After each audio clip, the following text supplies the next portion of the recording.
everybody, it is ProdigyRex here, and today we will be doing another episode of Lunch Money. Today it is Lunch Money Chapter 3, the second to last chapter of Lunch Money. So let's begin. Chapter 23, The Best Interests of the School. Mrs. Davenport stood up and walked to the front of the table. Greg couldn't believe how small she looked. Seeing her walking around in a room full of other grown-ups, she only looked like half as big as she did at school.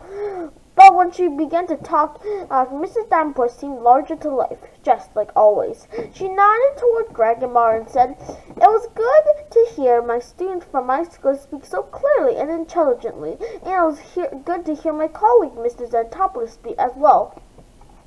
He and I have worked together for 12 years now, and I give him great respect for his talent and love of the teaching profession. But I feel like I must add something to what he said. I did not read comic books when I was a child, neither did any of my brothers and sisters. Comic books were forbidden at our home. We had plenty of things to read, but always books, real picture books. My mother felt that comic books were cheap and trashy. Those were her exact words. On long car trips, she'd read to us books like Scarlet Squirrel and Charlotte's Web and Swiss Family Robin, and lots of great books. We were not allowed to watch Saturday movie cartoons back at my home either. Back then, I thought all of this was unfair.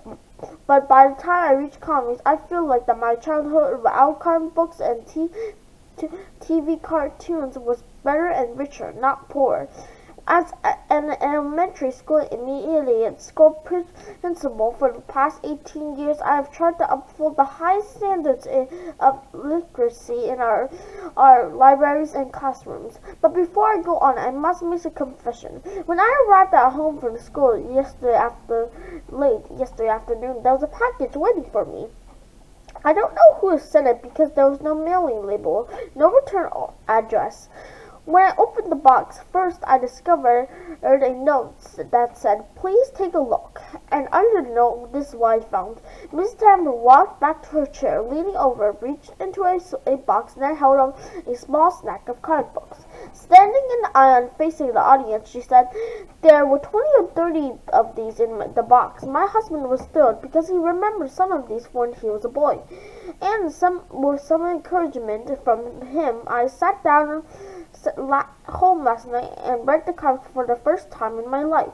And here is my confession. I enjoyed it myself. Please don't misunderstand me. Nothing will ever convince me that Three Men from Krypton or Donald Duck in Volcano Valley can be great children's literature, but I'm ready to agree that a good comic book can be fun and basically harmless, as Mr. Z said." Greg was almost floating out of his chair. He nudged Mom and whispered, "This is great," but the principal wasn't done. Mrs. Davenport went back to the microphone and paused to look in the faces of the committee members. "However, I still believe to think carefully about this question and what gets sold to our children at our schools, especially what children sell to one another. What if a student decides next week that she wants to sell the Center 11 homemade dolls and out by the buses before and after school? Will you give her permission? Or what if a boy decides to bring his comic book collection to school so he can wheel and deal between classes? Try to imagine all these things that children would dream up to sell to each other. Do we want our school to turn into a huge flea market? How can we accept the position to this plan and not accept others? As principal, it is up to me to make sure that the school can be used to be a place for learning, not for buying and selling." Greg looked around. A lot of people had to agree with what Mrs. Davenport said. Mrs. Z raised his hand. The chairperson nodded with him, and he stood up. "I agree with everything Mrs. Davenport is saying. School shouldn't become a place that is all about buying and selling, but it's partly buying and selling. We can't pretend it's not. Schools are supposed to prepare kids for a happy and successful life, and one important goal of our school system is to turn graduates who have some value that they can offer to the world, skills and talents and abilities that others can eventually pay for. A math teacher gets paid for teaching math. A principal gets paid money for running the school. We hope that all students one day will be paid for their work too. And there's certainly nothing wrong with having kids learn about money, economics, and money, profits, and percentage agents. In fact, it would be wrong if we didn't teach these things. This is why I consider teaching units on the economic and concern in education. And what Greg and Mara have to offer is helping kids enjoy reading, just like the book clubs do. And comics even go further because these mini comics will encourage student writing and artwork.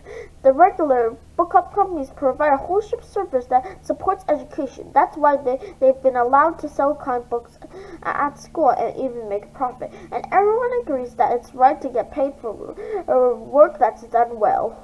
These kids are asking for the same privilege, plus they volunteer to donate a percentage of all their profits to the school library, which no book club has offered to do. Miss Davenport shook her head. I still have trouble thinking of the idea of actually selling things at school. But that's happening, said Mr. Z. He turned to Greg and Mara. How many different companies have we found on the advertising or selling things directly to get at Ashwood School? Greg said, a lot. Mara nodded and started counting them on his fingers. There's Domino Pizza Blender in the cafeteria, the very fine fruit juice machine, the Frito-Lay stack machine, and the Powerade machine by the gym door, and the Coca-Cola scoreboard on the playing field, the Nike book covers on all our still study books, the Mars Candy fundraiser posters in the gym, and the Warner and Spartan and Adidas names on all the sport equipment, and the big IBM letters on every clock in the room in the school.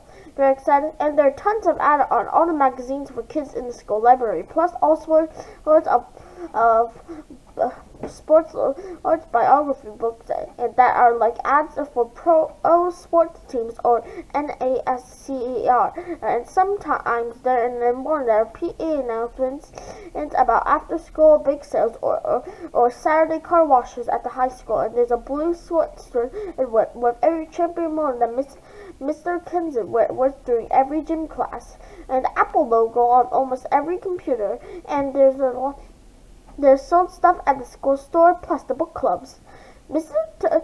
Z turned to all the committee members and said, I don't like the way the children are treated as sales targets, and I know none of you do either, but we have to face it. Selling to children is a big business. We can help children understand that they can make good decisions for situations.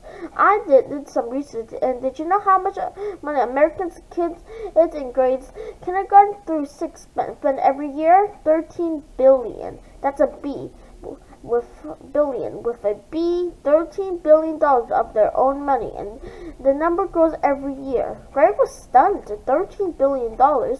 A week ago, Greg would have enjoyed that number. He let that number slowly absorb his entire mind. He would let himself dream of grabbing huge chunks of that $13 billion for himself. But tonight that number struck him differently. Greg suddenly saw that his gigantic plan and for Chuck to come was no more than a tiny speck, an almost invisible atom in the edge of a huge, swirling universe of money and acts of buying and selling. Kids spent $13 billion last year, and a part of that was spent by me. Greg had kept careful records, and he knew that in the past 12 months he had spent over $400 of his own money, the biggest chunk for a new iPod, because I'm a sales target, and me and every kid in America, and Mr. Z just said so. Standing in front of the meeting room, Greg realized that he had been thinking about the kids at school the same way as targets. He was the hunter and they were the prey. So what did he want from the school committee? A hunting license. He wanted permission to aim his comic books at every kid in the school. And why? Was it to help kids become better readers? Or to help them get interested in writing and drawing? Not really. Greedy Greg wanted it to sell checking accounts so he could make money. Mr. Z was still talking. I'm glad that Greg and Mara have sit down through this whole meeting tonight, and I'm very proud to see how much care goes into every detail of what happens in our schools. And I want them to see that it's not us against Mrs. Danforth, because that's not the way it works. We are all the same thing, and what's best for the school and what's best for every student. Mr. Greg looked over at Mrs. Danforth, and she was nodding. Greg felt himself nodding too. Mr. Z said, "This idea that Greg and Mara have, it's not a good big marketing idea that was drawn up and started in Los Angeles or Minneapolis or New York. It's homegrown. So I say it deserves some support, and whatever the school committee decides will be all right with me and with Mara and Mr. Greg, but only if it's all right with you, Miss Danforth, because we all in this together." Mrs. Z sat down and Mrs. Danforth said, "I want to thank Mrs. Zentop's staff for offering us to work together on this, and I accept it, and we will hear the decision of the committee." As Miss Danforth stood and walked to her seat, Mara got up and headed to the back of the room. Greg started to follow, but then he stopped. He suddenly faced the school committee. "Could I ask something else?" he asked. The chairperson nodded at him. Greg went up to the microphone. He didn't know what to say, but he was sure of one thing, so that's what he said. He gumbled and said, "If it's okay, one sort of changed my idea." Greg felt the whole room so quiet. The woman squinted and looked over at the top of her glasses. "And you mean the comic book club? Change it now?" Greg gulped again and said, "Yeah, I mean, because Mrs. Danforth said it's not fair only Mara and I get much permission to sell our comic books, but then other kids can't sell things they try to make." A man sat in the front of the table. "So what are you proposing?" Greg said, "Well, I think, really, there ought to be a way, like if..." Greg heard himself squint and stalling, saying nothing. He knew why. He didn't really have a new idea, but he felt like something he needed to change, and he knew that now or never. A voice from behind him said, "I think Greg's trying to say that the school store could be the answer." Greg turned around and it was Mr. Z. Greg nodded slowly, and then whipped back to his face of the school committee. Excited now, he said, "Yeah, that's right, exactly, the school store. And I've been making up what he wanted all along," said Greg, "because we already have it, a store at school, in the cafeteria. Instead of just selling school supplies, we can sell our comic books there, and our kids could sell their things too. Because lots of kids have good ideas, and the store can be like a business, a real business. Except for any kids who want to sell stuff, they have to give 50% of all their profits to something that helps the whole school, because then it will be half for profit and half for money. And that's my new idea, if it is okay." Greg stood up, turned around to the back of his seat, and walked past the principal.